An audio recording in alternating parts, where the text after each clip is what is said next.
വിവാഹം എന്നത് ഏവരുടെയും സ്വപ്നമാണ്. എന്നാൽ ഏറെ വേദനിപ്പിക്കുന്ന ഒരു വിവാഹത്തെ പറ്റിയാണ് അടുത്തിടെ ഒരു വാർത്ത വന്നത്. ഏവരുടെയും സന്തോഷം തകർത്തുകൊണ്ടാണ് ആ ദുരന്തം സംഭവിച്ചത്. 25 വയസ്സ് മാത്രം പ്രായമുള്ള പ്രവീണിന്റെ വിയോഗം നാട്ടുകാർക്കും വീട്ടുകാർക്കും ഉൾക്കൊള്ളാനായിട്ടില്ല.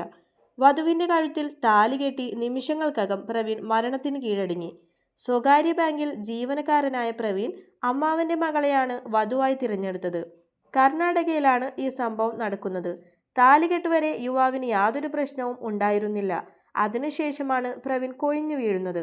വീണ ഉടനെ പ്രവീണിനെ തൊട്ടടുത്തുള്ള ആശുപത്രിയിൽ കൊണ്ടുപോയിരുന്നു. എന്നാൽ ആശുപത്രിയിൽ എത്തുന്നതിന് മുൻപ് മരണം സംഭവിച്ചിരുന്നു എന്നായിരുന്നു ഡോക്ടറുടെ മറുപടി. ഹൃദയാഘാതമാണ് മരണകാരണമെന്നാണ് പ്രാഥമിക നിഗമനം. കുറച്ചു നാളുകളായി 40 വയസ്സിൽ താഴെയുള്ളവരിൽ ഹൃദയാഘാതം വർദ്ധിച്ചു വരികയാണ്. ജീവിതശൈലിയിലുള്ള മാറ്റമാണ് ഇതിന് പ്രധാന കാരണം.